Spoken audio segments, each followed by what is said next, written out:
Hai gengs, balik lagi bareng gue di channel Tren Hidup, tempat kita bahas isu-isu hubungan yang kadang orang malu buat omongin, tapi sebenarnya relate banget sama kehidupan kita. Hari ini topiknya agak berat dan panas sih. Hubungan terlarang yang berujung skandal publik. Lo pasti pernah dengar berita artis, pejabat, atau bahkan orang biasa yang tiba-tiba viral karena ketahuan punya hubungan terlarang.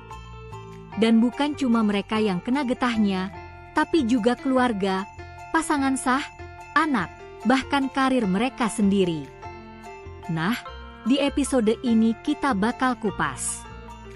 Gimana awalnya bisa kejadian? Kenapa bisa sampai bocor ke publik? Dan gimana dampaknya segila itu, nggak cuma buat pelaku tapi juga orang-orang di sekitarnya. 1. Semuanya dimulai dari hubungan rahasia. Biasanya, hubungan kayak gini awalnya ya, diam-diam. Entah itu dari temen kerja, partner bisnis, mantan, atau orang baru yang lo temuin pas lagi kosong secara emosional. Awalnya mungkin ngerasa aman karena nggak ada yang tahu. Main aman. Chat pakai nama samaran, ketemu di tempat sepi, atau pakai akun fake buat komunikasi. Tapi percaya deh, nggak ada rahasia yang bisa dijaga selamanya. Semakin lama disembunyiin, semakin besar pula kemungkinan ketahuan. Dan begitu bocor, boom. Skandal. 2. Skandal terbongkar, dari chat bocor sampai CCTV. Skandal publik seringnya pecah karena chat pribadi yang tersebar. Mungkin HP diretas, atau malah di-screenshot sama orang terdekat. Video atau foto berdua yang bocor ke media. Kadang dari CCTV hotel, restoran, atau tempat umum. Curhat salah tempat. Salah satu pihak cerita ke temen, temennya ember. Diselidiki pasangan sah. Pasangan yang curiga mulai investigasi. Nggak butuh waktu lama buat mereka nemuin bukti. Dan begitu bukti itu muncul di medsos atau media massa, selesai sudah. Lo bukan cuma dihujat, tapi juga diadili sama netizen se-Indonesia. 3. Dampak yang gila-gilaan. Banyak orang mikir, ya udah sih, urusan pribadi gue kok. Tapi kalau lo public figure, pejabat, tokoh publik, bahkan influencer kecil, urusan pribadi lo bisa jadi konsumsi publik. Dan dampaknya bukan kaleng-kaleng. Karir hancur. Banyak yang kehilangan pekerjaan, klien, bahkan dicoret dari proyek. Reputasi rusak. Nama lo susah dipercaya lagi, baik secara personal maupun profesional. Keluarga remuk. Istri, suami, anak-anak harus ikut nanggung malu. Psikologis terganggu. Banyak yang sampai depresi, anxiety, bahkan coba mengakhiri hidup karena tekanan publik. Gengs, bukan cuma ketahuan selingkuh doang, tapi efek domino yang kena ke semua aspek hidup. 4. Banyak yang gak siap hadapi konsekuensinya. Pas lagi dalam hubungan itu, semuanya terasa euforis. Kayak dunia punya lo berdua. Tapi begitu ketahuan, banyak yang baru sadar. Gue nggak siap. Nggak siap hadapi pasangan sah. Nggak siap lihat anak nangis karena malu. Nggak siap jadi bahan omongan sekampung atau se-Twitter. Padahal, konsekuensi itu bisa lo prediksi dari awal. Tapi seringnya, ya, cinta atau nafsu bikin buta.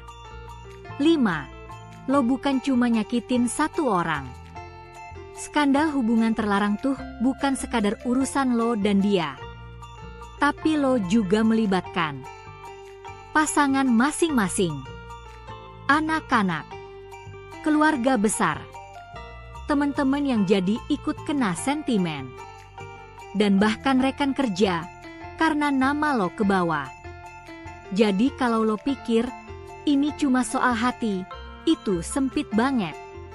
Realitanya, cinta yang salah bisa ngancurin banyak hal baik dalam hidup lo. 6. Kalau udah terlanjur terbongkar, gimana? Kalau lo sekarang lagi ada di posisi itu, udah keburu viral, udah jadi skandal, dan lo ngerasa dunia kayak runtuh, ini saran gue. A. Stop berbohong. Jangan tambah luka dengan denial atau nyari kambing hitam. Akui dan tanggung jawab. B. Minta maaf secara tulus ke pihak yang tersakiti, termasuk pasangan, keluarga, bahkan publik, kalau lo public figure. C. Jangan main korban. Lo boleh cerita dari sisi lo, tapi bukan buat nyari simpati. Beda antara jujur dan playing victim. D. Jauhkan diri dari sorotan.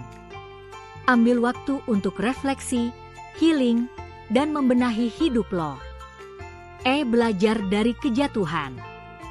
Skandal bukan akhir dunia, tapi bisa jadi titik balik kalau lo mau berubah beneran. 7. Cegah sebelum terjebak. Kalau lo masih di awal-awal hubungan yang mencurigakan, dan lo tahu ini berpotensi jadi terlarang, mending mundur pelan-pelan.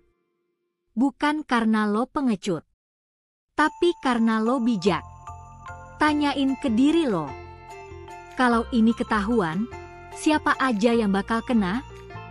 Apa gue siap kehilangan semuanya? Apa harga cinta ini sepadan dengan yang bakal gue bayar? Kalau jawabannya bikin lo mikir 2 kali, berarti lo udah tahu harus ngapain. Penutup.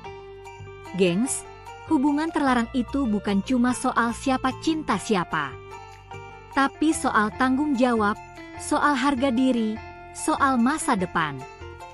Dan ketika itu bocor ke publik, efeknya bisa jadi mimpi buruk seumur hidup. Jadi sebelum semuanya telanjur jadi skandal, ambil kendali. Karena sekali nama lo jadi berita, semua yang lo bangun bisa runtuh cuma karena satu keputusan yang salah. Stay bijak, stay sadar, dan jangan pernah bertaruh masa depan lo demi kesenangan sesaat. Kang Yu banget udah dengerin sampai akhir. Kalau lo punya cerita, pendapat, atau pengalaman serupa, boleh banget share di kolom komentar. Kita di sini dengerin, bukan ngejudge. Sampai ketemu di episode selanjutnya. Dan ingat, bukan semua cinta harus diperjuangkan, apalagi kalau dia datang dari jalan yang salah.